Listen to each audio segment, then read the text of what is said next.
충격적으로 꼴찌에서 벗어난 팀이 다음 시즌 준비가 아니라 해체 걱정을 해야 하는 상황까지 몰렸습니다. 조이의 폭발력, 시마무라의 안정감, 그리고 박은서의 성장까지. 분명히 페퍼저축은행에는 희망이 보였습니다. 그런데 지금은 외국인 선수 트라이아웃에도 나서지 못했고 선수 계약 만료일인 6월 30일까지 다가오고 있습니다. 안녕하세요. KBO 야구 허브에 오신 것을 환영합니다. 오늘은 페퍼저축은행 여자배 구단이 왜 존폐 위기까지 몰렸는지, 그리고 선수들의 운명이 지금 어디까지 흔들리고 있는지 차근차근 이야기해 보겠습니다. 충격적으로 분명히 분위기는 좋아지고 있었습니다. 조이는 공격에서 강렬한 존재감을 보여줬고 시마무라도 자기 역할을 확실히 해냈습니다. 팀 전체 흐름도 이전 시즌들과 비교하면 분명히 달라져 있었습니다. 그래서 적지 않은 팬들은 다음 시즌의 페퍼저축은행을 기대하고 있었습니다. 그런데 지금 상황은 완전히 다른 방향으로 흘러가고 있습니다.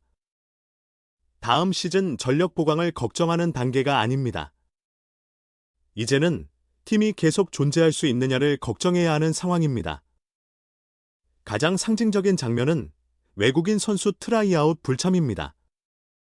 보통의 구단이라면 이 시기가 정말 중요합니다. 다음 시즌 전력의 중심이 될 외국인 선수를 찾기 위해 가장 적극적으로 움직여야 하는 때입니다. 그런데 페퍼저축은행은 그 과정에서 빠지기로 했습니다. 이건 단순히 선수를 늦게 뽑겠다는 문제가 아닙니다. 강조하며 구단 운영 자체가 아직 확실하지 않다는 뜻에 더 가깝습니다. 물론 구단은 인수 절차가 마무리되면 트라이아웃 참가 선수 중 한 명과 별도 계약을 추진하겠다고 밝혔습니다. 하지만 뒤집어 말하면 지금 당장은 외국인 선수를 정상적으로 뽑을 만큼의 행정적 기반, 그리고 재정적 기반이 충분하지 않다는 뜻이기도 합니다. 더 심각한 건 코칭 스태프와 프런트 상황입니다. 장소연 감독을 포함한 코칭 스태프 계약은 이미 끝났고 프런트 직원들의 계약도 만료된 상태입니다. 선수들의 계약만 6월 30일까지 남아 있습니다.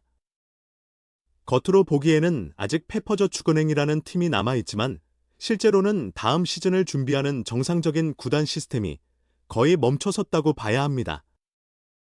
놀라며 더 충격적인 건 이 팀이 완전히 실패한 팀만은 아니었다는 점입니다. 지난 시즌만 놓고 보면 분명히 달라진 부분이 있었습니다.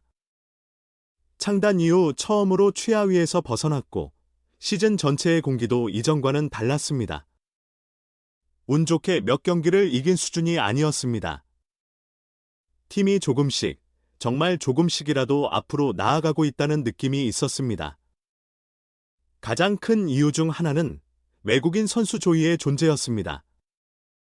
조이는 신인급 선수였지만 공격에서 보여준 파괴력은 상당했습니다. 어려운 상황에서도 점수를 만들어냈고 경기의 흐름을 바꾸는 장면도 여러 번 나왔습니다. 여기에 시마무라도 자기 몫을 안정적으로 해냈습니다. 화려하게 눈에 띄는 스타일은 아니었지만 팀의 균형을 잡아주는 역할은 분명히 있었습니다. 국내 선수들의 성장도 빼놓을 수 없습니다. 특히 박은서는 사실상 지난 시즌 페퍼저축은행이 얻은 가장 큰 수확이라고 봐야 합니다. 국내 아웃사이드 히터 가운데 강소희 다음으로 많은 득점을 기록했습니다. 이제 박은서는 단순한 유망주라고 부르기 어려운 수준까지 올라왔습니다. 다른 구단들도 충분히 탐낼 만한 선수로 성장했습니다. 만약 실제로 해체 드래프트가 열린다면 박은서는 가장 먼저 이름이 거론될 가능성이 큰 선수 중 한 명입니다. 리베로 한다 해도 마찬가지입니다. 수비와 리시브에서 즉시 전력으로 평가받을 수 있기 때문에 다른 팀들의 관심을 받을 가능성이 높습니다. 하지만 현실은 냉정합니다. 몇몇 핵심 선수들을 제외하면 나머지 선수들의 상황은 결코 밝다고 보기 어렵습니다. 박사랑이나 이원정 같은 세터들은 세터가 부족한 팀이라면 관심을 가질 수 있습니다. 하지만 적극적으로 데려가야 할 핵심 자원이라고 보기는 어렵습니다. 그래서 만약 해체가 현실이 된다면 상당수 선수들이 실업리그 진출이나 은퇴까지 고민해야 할 수 있다는 말도 나옵니다. 천천히 가장 큰 타격을 받은 선수 중 한 명은 고예림입니다. 사실 페퍼저축은 행의 현재 상황을 이야기할 때 고예림을 빼놓기는 어렵습니다. 고예림은 페퍼저축은행이 2025년 자유계약 시장에서 큰돈을 투자해 영입한 선수였습니다. 계약 규모도 작지 않았습니다. 계약 기간은 3년이었고 연봉은 3억 원, 옵션은 약 7천만 원 수준이었습니다. 당시에도 팬들 사이에서는 금액이 너무 높은 것 아니냐는 이야기가 적지 않았습니다. 특히 나이와 최근 경기력을 함께 보면 위험 부담이 큰 계약이라는 반응도 있었습니다. 그런데 결과는 기대보다 훨씬 아쉬웠습니다. 리시브와 수비에서 기대했던 안정감을 보여주지 못했고 부상까지 겹치면서 시즌 전체가 꼬여버렸습니다. 총 36경기 중 23경기 출전에 그친 것도 문제였습니다. 하지만 이야기는 여기서 끝나지 않았습니다. 공교롭게도 보상 선수로 현대건설에 간 이예림이 오히려 좋은 활약을 보여줬습니다. 정지훈이 빠졌을 때마다 이예림은 안정적으로 빈자리를 채웠고 사실상 슈퍼백업 역할을 해냈습니다. 그 결과 팬들 사이에서는 페퍼저축은행의 선택이 정말 옳았느냐는 말이 더 커질 수밖에 없었습니다. 그리고 지금 상황이 더 차갑게 느껴지는 이유가 있습니다. 만약 해체 드래프트까지 가게 된다면 고예림을 적극적으로 데려가려는 팀이 많을지 확신하기 어렵다는 점입니다. 이미 한국 나이로 30대 중반에 가까워지고 있고 최근 몇 년 동안 경기력과 몸 상태의 변수도 있었습니다. 결국 페퍼저축은행 입장에서는 큰돈을 들여 진행한 자유계약 영입이 기대한 만큼의 결과로 이어지지 못했습니다. 그리고 이런 흐름이 지금의 구단 운영 문제와도 묘하게 겹쳐 보입니다. 강조하며 희망이 맛보이기 시작한 팀이 가장 중요한 순간에 흔들리고 있는 겁니다. 결국 핵심은 돈입니다. 페퍼저축은행 모기업의 경영 상황이 빠르게 나빠지면서 배구단 운영을 계속 이어가는 것 자체가 어려워졌습니다. 사실 적자는 몇 년 동안 계속 쌓여왔습니다. 그리고 결국 방향은 구단 매각 쪽으로 기울기 시작했습니다. 하지만 문제는 팀을 팔면 끝나는 단순한 이야기가 아니라는 점입니다. 여자 배구단 하나를 운영하려면 해마다 운영비만 수십억 원이 들어갑니다. 새로운 기업이 인수에 나선다고 해도 구단 운영비만 부담하면 되는 것이 아닙니다. 가입금, 배구 발전 기금, 그 외 여러 비용까지 함께 떠안아야 할 가능성이 큽니다. 놀라며 첫 시즌에만 거의 100억 원 가까운 돈이 필요할 수 있다는 말까지 나옵니다. 그러니 관심을 보였던 기업들도 쉽게 결정을 내리지 못하고 있습니다. 실제로 여러 기업과 논의가 있었지만 끝내 성사되지 못했습니다. 최근에는 한 온라인 플랫폼 기업이 실사까지 진행한 것으로 알려졌습니다. 하지만 아직 최종 결정은 나오지 않았습니다. 시간은 계속 흐르고 있습니다. 그리고 페퍼저축은행에게 남은 시간은 그렇게 많지 않습니다. 광주광역시와의 연고 협약 만료도 다가오고 있고 선수들의 계약 만료일도 점점 가까워지고 있습니다. 이 시점에서 인수가 늦어지거나 아예 무산된다면 이제는 정말 해체 이야기가 현실이 될 수 있습니다.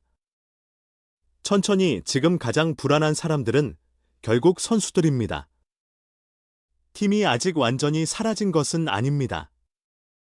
하지만 그렇다고 해서 다음 시즌을 정상적으로 준비하고 있는 것도 아닙니다. 선수들은 현재 개인 훈련만 이어가고 있습니다. 그런데 이 선수들에게도 시간이 넉넉하지 않습니다. 6월 말까지 인수가 마무리되지 않는다면 해체 가능성은 더 커질 수밖에 없습니다.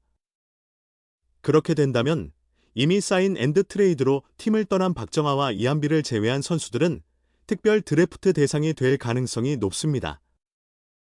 하지만 현실적으로 모든 선수가 새 팀을 찾을 수 있는 것은 아닙니다. 즉시 전력으로 평가받는 선수들은 살아남을 가능성이 높습니다. 박은서처럼 공격에서 확실한 경쟁력을 보여준 선수, 한다혜처럼 수비와 리시브에서 바로 쓸 수 있는 선수들은 다른 팀들의 관심을 받을 가능성이 큽니다. 하지만 그런 평가를 받지 못하는 선수들은 상황이 완전히 달라집니다. 실업리그로 방향을 바꿔야 할 수도 있고, 최악의 경우 은퇴까지 고민해야 할 수도 있습니다. 감동적으로 그래서 지금 페퍼저축은행의 위기는 단순히 한 팀이 사라질 수 있다는 문제가 아닙니다. 선수들의 커리어 전체가 한순간에 흔들릴 수 있는 문제입니다. 특히 이제 막 자리를 잡기 시작한 젊은 선수들에게는 너무 잔인한 상황입니다. 팀은 조금씩 나아지고 있었습니다.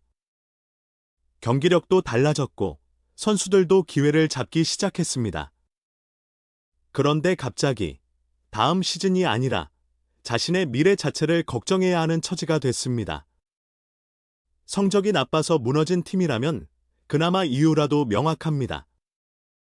하지만 지금은 다릅니다. 코트 안에서의 결과보다 코트 밖의 문제가 선수들의 입지를 흔들고 있습니다. 이 점이 가장 씁쓸합니다. 페퍼저축은행은 이제 막 올라오기 시작한 팀이었습니다. 오랜 시간 최하위권에 머물렀지만 지난 시즌에는 분명히 변화가 있었습니다. 조이가 공격의 중심을 잡아줬고 시마무라가 팀의 균형을 맞춰줬습니다. 박은서 같은 국내 선수도 확실한 성장세를 보여줬습니다. 팬들도 처음으로 이 팀이 다음 시즌에는 더 나아질 수 있겠다고 느꼈습니다. 그런데 그 기대가 채 피어나기도 전에 팀의 존속 자체가 불확실해졌습니다. 속삭이며 이건 정말 잔인한 타이밍입니다. 만약 인수가 극적으로 성사된다면 페퍼저축은행은 새로운 출발선을 만들 수 있습니다. 물론 새 주인이 나타난다고 해서 모든 문제가 바로 해결되는 것은 아닙니다. 코칭 스태프를 다시 꾸려야 하고 외국인 선수 문제도 해결해야 합니다. 선수단 분위기도 다시 잡아야 합니다. 하지만 최소한 팀이 살아남는다면 선수들에게는 다시 싸울 기회가 생깁니다. 반대로 인수가 끝내 무산된다면 상황은 완전히 달라집니다. 여자 배구 역사상 가장 충격적인 해체의 사례로 남을 수 있습니다. 그리고 그 피해는 구단 이름 하나가 사라지는 것으로 끝나지 않습니다.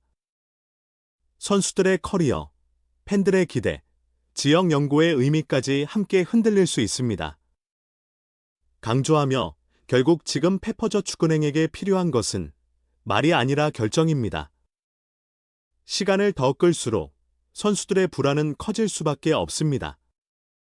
구단도, 리그도, 새로운 인수 후보도 이 문제를 더 이상 애매하게 미룰 수 없는 단계에 와 있습니다. 팬들이 궁금해하는 것도 결국 하나입니다. 페퍼저축은행은 정말 살아남을 수 있을까? 아니면 여자 배구 역사에 남을 충격적인 해체로 끝나게 될까? 지금 이 문제는 단순한 구단 매각 뉴스가 아닙니다. 여자 배구 한 팀의 생존, 그리고 선수들의 미래가 걸린 문제입니다. 희망을 보여줬던 팀이 가장 힘든 갈림길에 서 있습니다. 그리고 그 답은 이제 정말 얼마 남지 않은 시간 안에 나와야 합니다. 오늘 이야기는 여기까지입니다. 영상이 도움이 되셨다면 구독과 좋아요, 알림 설정까지 부탁드립니다. 오늘도 시청해 주셔서 감사합니다.